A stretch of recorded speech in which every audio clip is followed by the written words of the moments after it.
Nahmaduhu wa nasta'inuhu wa nastaghfiruh wa na'udzu billahi min shururi anfusina sayyiati a'malina may yahdihillahu fala mudhillalah wa may yudlil fala hadiyalah. Asyhadu an la ilaha illallah wahdahu la syarikalah wa asyhadu anna Muhammadan abduhu wa rasuluh. Allahumma shalli ala sayyidina Muhammad wa ala alihi wa ashabihi wa man tabi'ahum bi ihsanin ila yaumiddin. Qala Allah tabaraka wa ta'ala fil Qur'anil Karim, ya ayyuhalladzina amanu taqullaha haqqa tuqatih wa la tamutunna illa wa antum muslimun. Ya ayyuhan nasu taqu rabbakumul ladzi khalaqakum min nafsin wahidah wa khalaqa minha zawjaha wa basa minhuma rijalan katsiran wa nisaa wattaqullaha alladzi tasaaluna bihi wal arham innallaha kana 'alaikum raqiba. Ya ayyuhalladzina amanu taqullaha wa qulu qawlan sadida yuslih lakum a'malakum wa yaghfir lakum dzunubakum wa may yuti'illaha wa rasulahu faqad faza fawzan 'azima. Amma ba'du, fa inna asdaqal hadisi kalamullahi azza wa jalla wa khairal huda huda Muhammadin sallallahu alaihi wasallam wa syarrul umuri muhdatsatuha fa inna kulla muhdatsatin bid'ah wa kulla bid'atin dhalalah wa kulla dhalalatin finnar. Ma'asyiral muslimin, sidang khutbah salatul Jumat rahimani Allah wa iyyakum.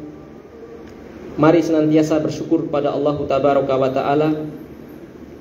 Kita masih diberikan kesempatan di hari Jumat ini. Allah masih memberikan amanat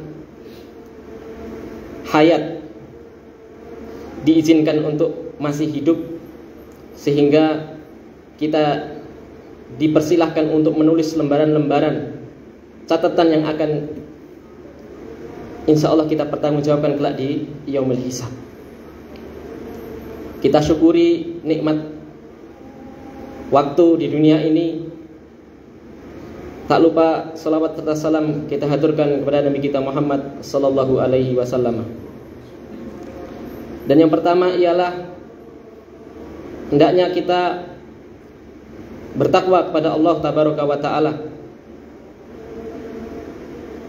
Dari kewajiban-kewajiban kita penuhi, dari larangan-larangan kita jauhi, dan memperbanyak amalan-amalan soleh, dan senantiasa beristighfar, bertaubat dari segala bentuk dosa, maksiat, kezaliman di antara sesama hamba.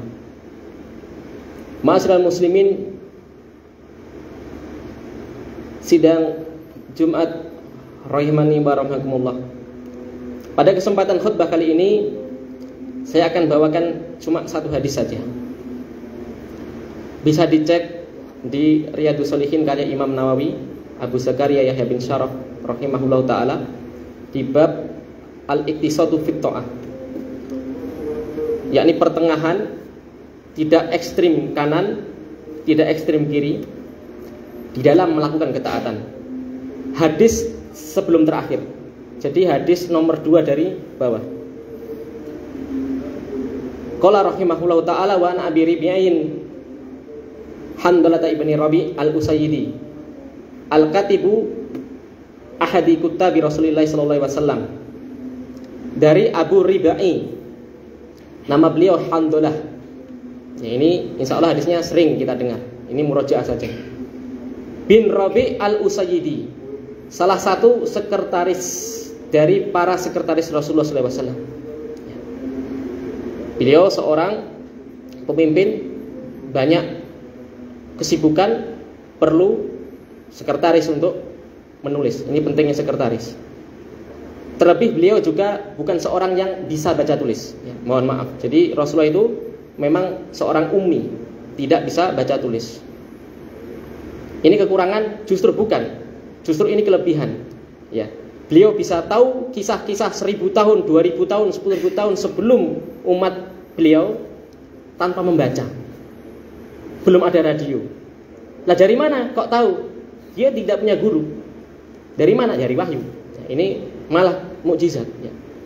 Tapi kalau orang nggak bisa baca zaman sekarang, yang bukan mukjizat itu, musibah. Qala, beliau mengatakan lakiyani Abu Bakrin radhiyallahu anhu faqala. Beliau bertemu dengan sahabat Abu Bakar, Abdullah bin Utsman. Nama Abu Bakar itu Abdullah bin Utsman radhiyallahu anhuma. Faqala, kemudian Abu Bakar tanya, "Kaifa anta ya Handalah?" Ya, bagaimana kabarmu? Ada apa kamu kok raut wajahnya kok berbeda wahai Handalah? Qultu nafaqa Handalah. Handalah jawab, Handalah ini orang munafik. Abu Bakar jawab, Subhanallah ma taqulu.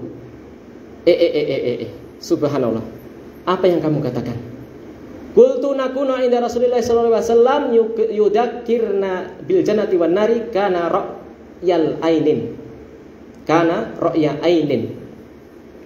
Gini, ceritanya gini Abu Bakar.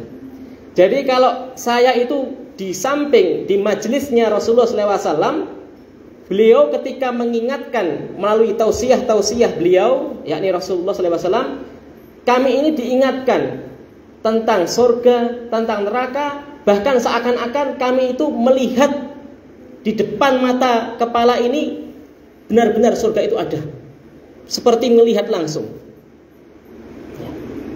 Akan tetapi, faida kharajna min 'indi Rasulillah sallallahu alaihi wasallam afasnal aswaj wal aulada wa dayiati nasina kasiron.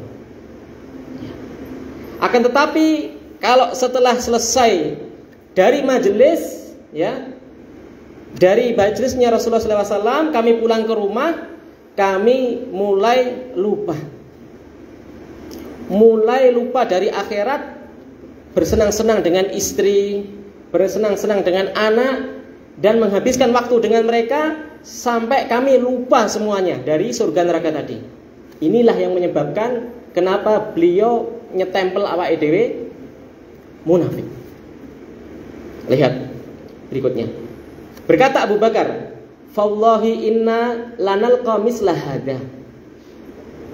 Demi Allah, latik padha karo aku. Ya, seperti itu. Sama.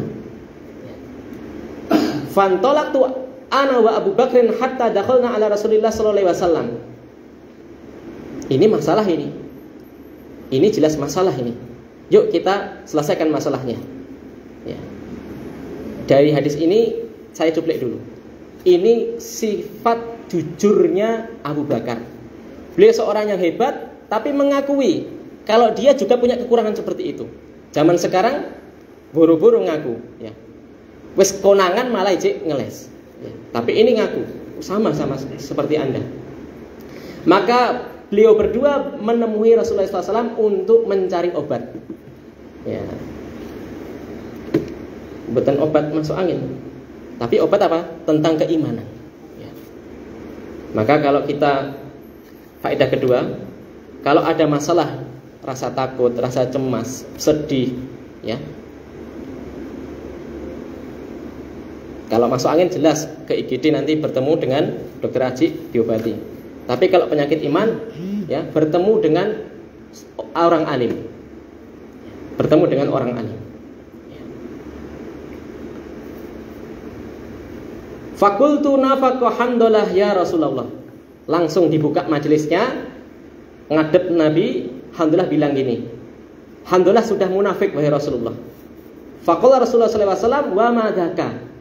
Rasulullah SAW jawab, ada apa ini? Ada apa?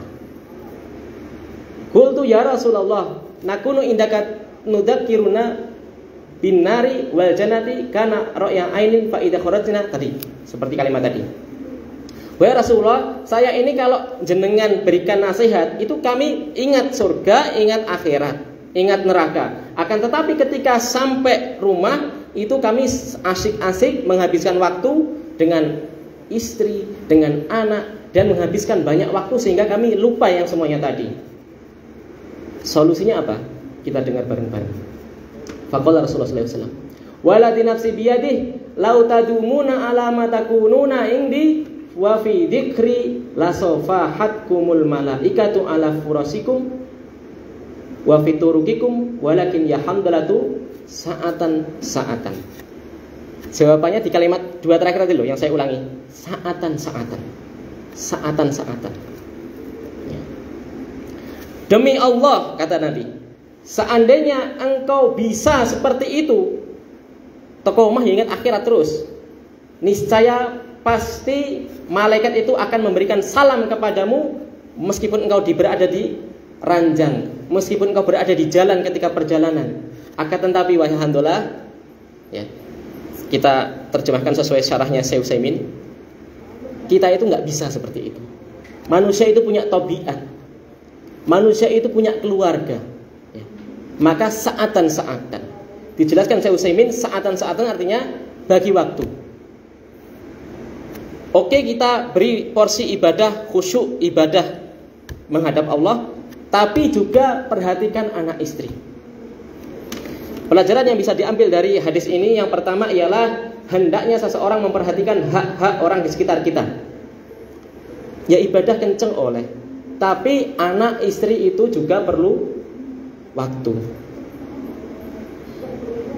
Wis kerjane telung sip nang Kostati, kadang sok lembur nek oleh lembur, ya.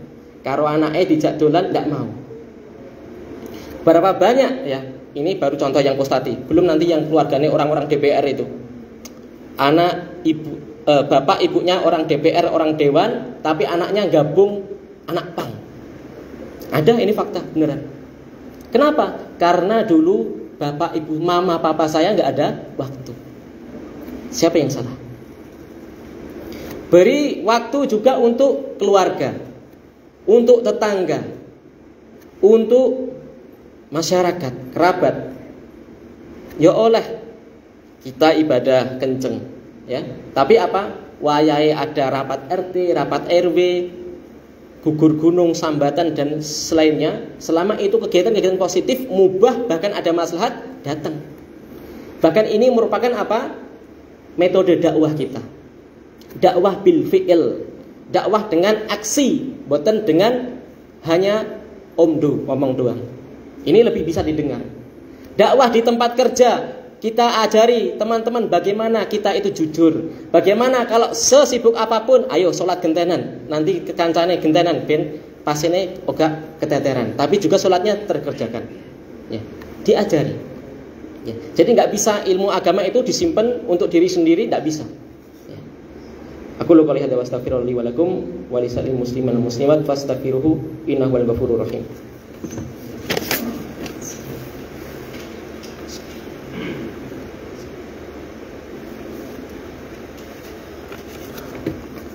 Alhamdulillah wassalatu wassalamu ala rasulillah wa ba'du.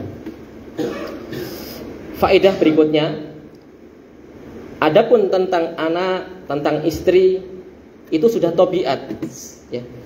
Di hadis ini Nabi tidak nyalahne Alhamdulillah, ya salahmu we terlalu asik dengan enggak. Artinya ini sesuatu yang ditakrir sama Rasulullah SAW dibolehkan. Cuma beliau punya apa? Kasih solusi. Ya, ojo kekencengan sampai dol sing ke omah. Kenceng, ibadahnya sampai lupa, ini enggak boleh. Kebalikannya juga enggak boleh. Sama anak, sama istri kenceng tapi nek ibadah ngosek-ngosek. Mau budal pengajian sama mamahnya apa? Mbok jangan terus-terusan pengajian kok ndak overdosis, ya. Sekali-kali main, dolan. Ya, dolane Senin atau Jumat, ya. Ya ayyuhalladzina amanu la tulhikum amwalukum wala auladukum an dzikrillah. Wahai orang-orang yang beriman, jangan sampai harta kalian, anak istri kalian itu menjadikan engkau lalai dari dzikir. Jadi ada porsinya tapi tidak boleh berlebihan. Barang siapa yang melakukan tadi sampai lalai, maka faulaika humul khasirun, maka mereka termasuk orang-orang yang rugi.